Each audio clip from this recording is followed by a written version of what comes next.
Hello friends, आज की इस वीडियो में मॉडर्न हिस्ट्री पढ़ेंगे और साथ ही अभी तक तो आप पढ़ते थे एक पेज को दूसरे पेज ही उलट उलट कर पढ़ते थे, लेकिन मैं ऐसे नहीं पढ़ाऊंगी, सारे को लिंक करके पढ़ाऊंगी जिससे आपको बढ़िया से समझ में आएगा और आप सारे क्वेश्चन का आंसर दे पाइएगा।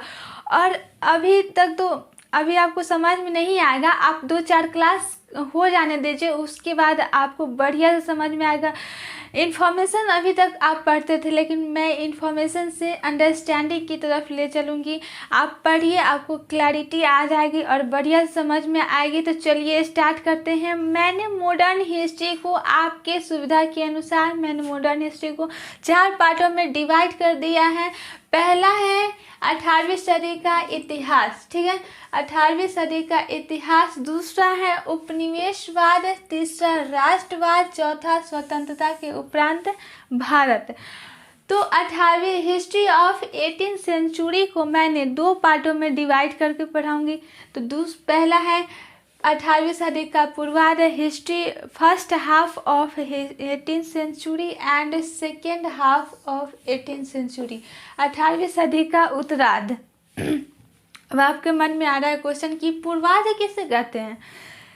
1701 से लेकर 1750 तक जाने पर उसको कहते हैं 18वीं सदी का पूर्वार्ध, first half of 18th century and 1751 से लेकर 1800 तक जाने पर उसको कहते हैं उत्तरार्ध। ठीक है, यहाँ तक कोई दिक्कत नहीं होनी चाहिए।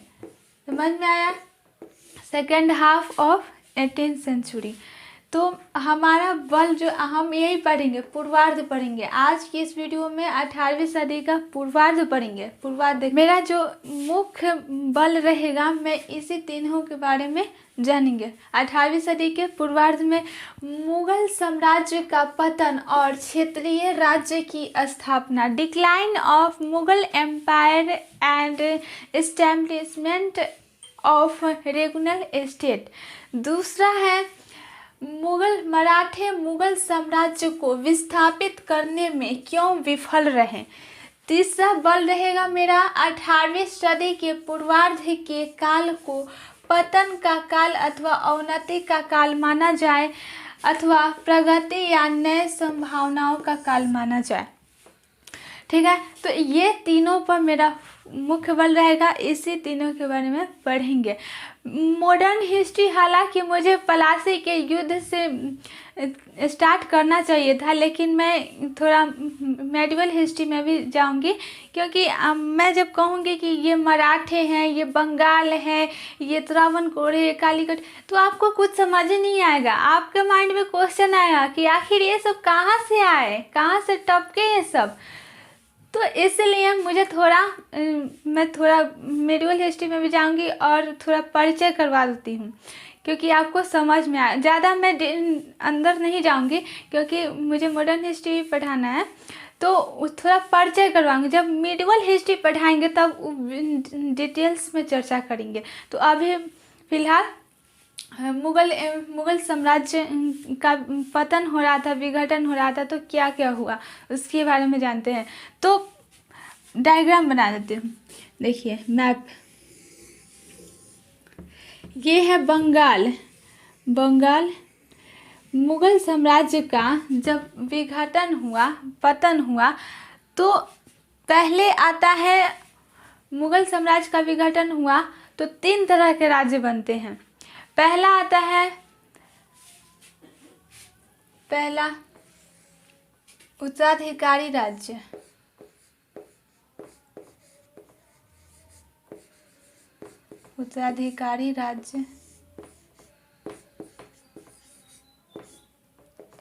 और दूसरा है विद्रोही राज्य, विद्रोह के द्वारा स्थापित राज्य, उसको कहते हैं विद्रोही राज्य।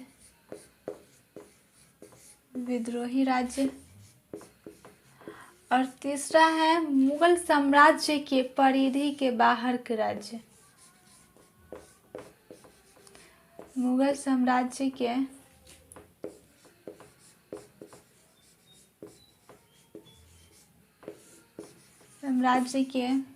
परिधि के राज्य। तो जब मुगल साम्राज्य का विघटन हुआ तब 3 तरह के राज्य बने, उत्तराधिकारी राज्य, और दूसरा आता है विद्रोही राज्य, विद्रोह के द्वारा स्थापित राज्य, और तीसरा आता है मुगल साम्राज्य के परिधि के बाहर के राज्य। तो आज के इस वीडियो में उत्तराधिकारी राज्य के बारे में पढ़ेंगे, ठीक है। तो उत्तराधिकारी राज्य में पहले आता है बंगाल, ठीक है। उत्तराधिकारी राज्य सक्सेशन स्टेट में आता है पहले बंगाल, यहाँ बंगाल आता है। उसके बाद आता है अवध, यहाँ पे अवध है, और यहाँ हैदराबाद।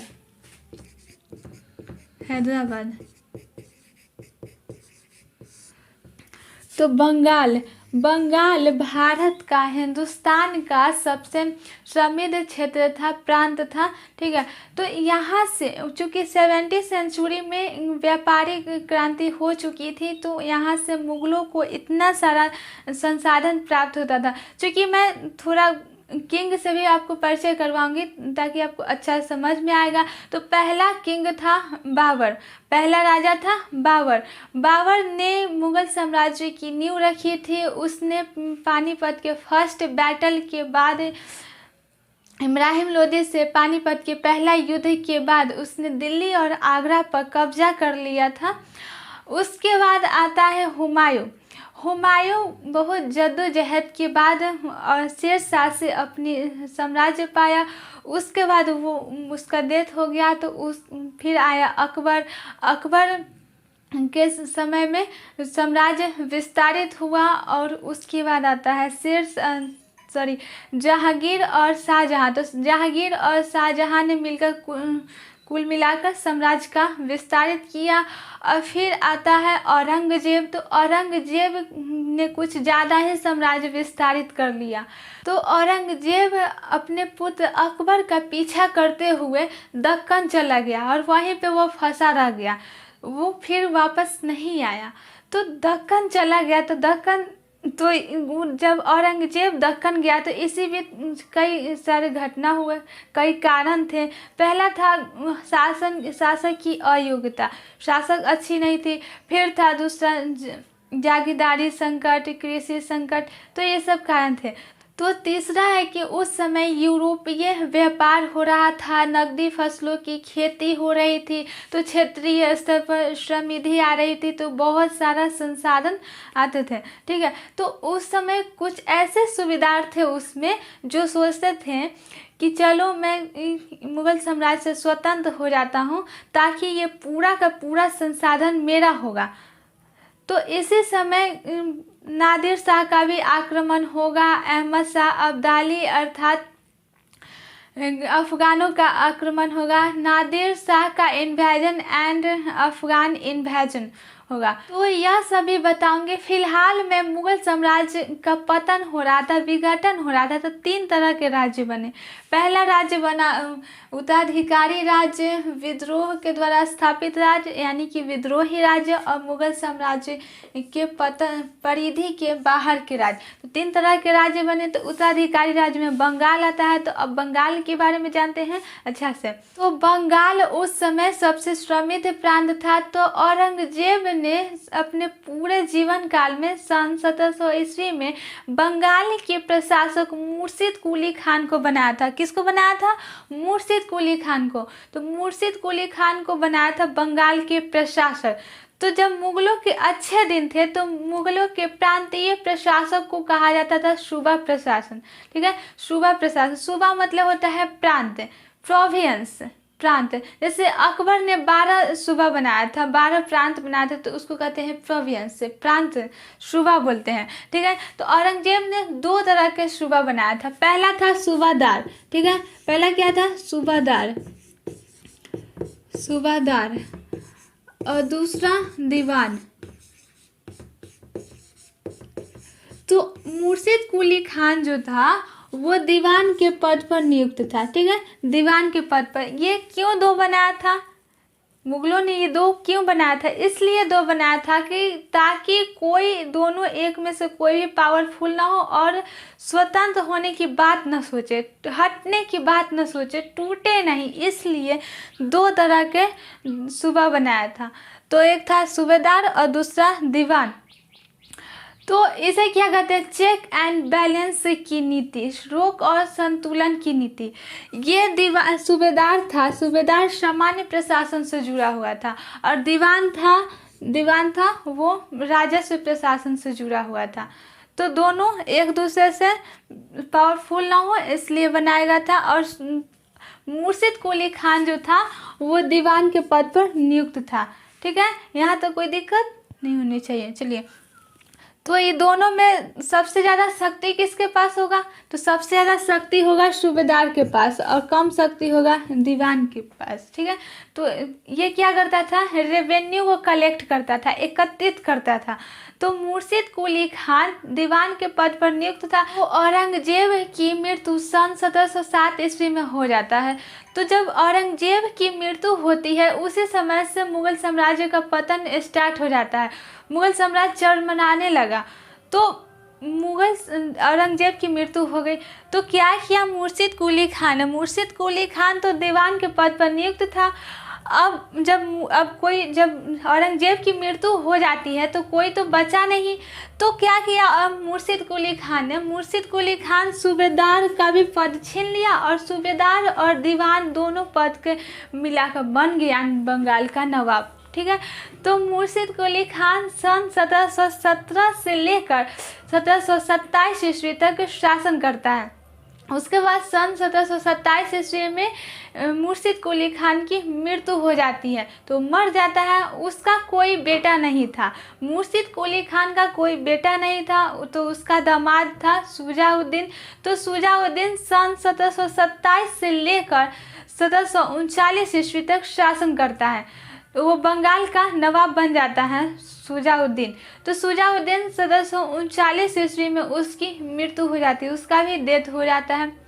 फिर उसका एक बेटा आता है सरफराज खान। सरफराज खान 1739 से लेकर 1740 ईस्वी तक बंगाल का नवाब बनता है। बेचारा 1 वर्ष तक ही नवाब बना, उसका भी मृत्यु हो जाता है। क्यों होता है? उसका एक बहुत ही महत्वाकांक्षी, बहुत एम्बिशियस, जो एम्बिशियस मतलब होता है जो कि बहुत ऊपर ऊंचा उठना चाहता हो। तो ऐसा एक सेनापति था जिसका नाम था अलीवर्दी खान। अलीवर्दी खान सन 1740 ईस्वी में बंगाल का उसको गद्दी पर से उतार देता है, उसको मार के, और फिर बन जाता है बंगाल का नवाब। तो आगे हम बात करेंगे अलीवर्दी खान के उत्तराधिकारी कैसे पलासी के युद्ध से जुड़ेगा, तो आगे चर्चा करेंगे। तो चलिए, इतना समझ में आया। अब बात करते हैं अवध के बारे में। अवध के बारे में जानने से पहले एक छोटी सी कहानी बता देती हूँ कि अवध में शहादत खान 1722 ईस्वी में सूबेदार के पद पर नियुक्त था। शहादत खान 1722 से लेकर 1739 ईस्वी तक शासन करता है। फिर उस 1739 ईस्वी में उसकी डेथ हो जाती है। फिर उसका उत्तराधिकारी आता है सफदर जंग। सफदर जंग 1739 से लेकर आगे तक शासन करता रहता है। ठीक है, तो 1739 से आगे तक शासन सफदर जंग करता है। सफदर जंग के नाम पर दिल्ली में एक बहुत बड़ा ही फेमस हॉस्पिटल है, संतजन हॉस्पिटल। तो सफदर जंग को वजीर का उपाधि मिला था। तो सफदर जंग को नवाब वजीर कहा जाने लगा। तो उसका उत्तराधिकारी आता है शुजाउद्दीन। तो शुजाउद्दौला होता है। तो शुजाउद्दौला के बारे में हम बक्सर के युद्ध में आगे कहानी बताएंगे। अब इतना समझ में आया। अब बात करते हैं हैदराबाद। हैदराबाद के नवाब था निजाम उल मुल्क। निजाम उल मुल्क का असली नाम था चिनकिलीज खान। क्या था? चिनकिलीज खान। तो एक तरह से देखा जाए तो औरंगजेब के समय से ही मुगल साम्राज्य के विघटन होने लगा, पतन होने लगा। औरंगजेब की जब मृत्यु हो गई तो मुगल साम्राज्य चरमराने लगा। तो औरंगजेब की मृत्यु सन 1707 ईस्वी में हुआ। तो 1707 में मृत्यु के बाद उसका उत्तराधिकारी हुआ बहादुर बहादुर शाह प्रथम। क्या था? बहादुर शाह प्रथम। बहादुर शाह प्रथम जो कि सन 1707 से लेकर 1712 ईस्वी तक शासन करता है। फिर उसकी डेथ हो जाती है, तो उसका उत्तराधिकारी आता है जहांदार शाह। जहांदार शाह 1712 से लेकर 1713 ईस्वी तक शासन करता है। जहांदार शाह मात्र 1 वर्ष के लिए शासन करता है, क्योंकि उसका एक बहुत ही एम्बिशियस सेनापति था। उसको क्या किया, एम्बिशियस मतलब होता है जो बहुत महत्वाकांक्षी हो, जो बहुत ऊपर उठना चाहता हो। तो क्या किया, उसको गद्दी से उतार दिया और उतार कर उसको मार दिया, तो वो मर गया। तो 1713 ईस्वी में उसकी मृत्यु हो जाती है, डेथ हो जाता है। फिर उसका उत्तराधिकारी आता है सन 1713 ईस्वी में फारूक सियार। फारूक सियार 1713 से लेकर 1719 ईस्वी तक शासन करता है। फिर उसका उत्तराधिकारी आता है मोहम्मद शाह रंगीला। मोहम्मद शाह रंगीला 1719 से लेकर 1748 ईस्वी तक शासन करता है। फिर मोहम्मद शाह रंगीला के बाद उसका उत्तराधिकारी आता है आलमगीर द्वितीय। आलमगीर द्वितीय को मार दिया जाता है, उसको उसके वजीर ही नहीं मार दिया, तो वो मर गया। फिर उसका उत्तराधिकारी आता है अकबर द्वितीय, जो 1837 तक शासन करता है। फिर उसका उत्तराधिकारी आता है बहादुर शाह द्वितीय, बहादुर शाह जफर। बहादुर शाह जफर जो कि मुगल साम्राज्य का अंतिम राजा था, अंतिम किंग था।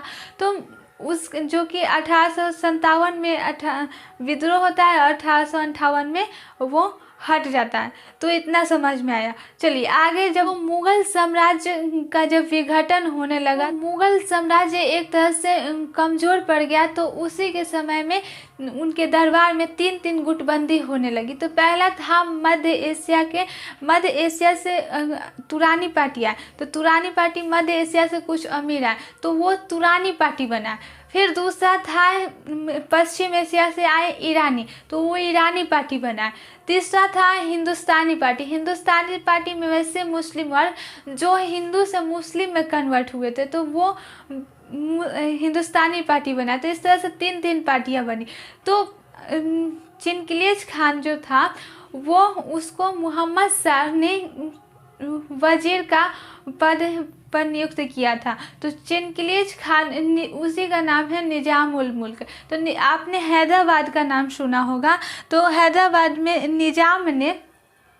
निजाम सोचे कि चलो मुग़ल साम्राज्य की सेवा करते हैं, मुग़ल साम्राज्य को बचाते हैं, उसके प्रशासन में कुछ सुधार करते हैं, साम्राज्य विस्तारित करते हैं। लेकिन निजाम को ऐसा लगा कि ये मोहम्मद शाह रंगीला मेरा सुझाव मानने वाला नहीं है। एक तरह से मुग़ल साम्राज्य को बचाना व्यर्थ है, नामुमकिन है और बचाया ही नहीं जा सकता। मुग़ल साम्राज्य एक तरह से सड़ा हुआ फल है, उसको बचाना व्यर्थ है। तो क्या किया, निजाम उल मुल्क ने हैदराबाद को स्वतंत्र कर लिया। तो इसको सन 1722 ईस्वी में हैदराबाद स्वतंत्र हो गया। तो एक बात बता दूं कि सादातुल्ला खान जो था वो क्या किया कि यहीं पे क्या था, कर्नाटक। तो कर्नाटक को भी सादातुल्ला खान ने स्वतंत्र कर लिया। तो जिस तरह से बंगाल स्वतंत्र हुआ मुग़ल साम्राज्य से, तो बंगाल जिस तरह से हैदराबाद स्वतंत्र हुआ, तो हैदराबाद से उसी तरह से कर्नाटक भी स्वतंत्र हो गया। ठीक है, कर्नाटक भी स्वतंत्र हो गया। तो हैदराबाद से जिस तरह मुग़ल साम्राज्य से हैदराबाद स्वतंत्र हुआ, उसी तरह से हैदराबाद से कर्नाटक स्वतंत्र हो गया।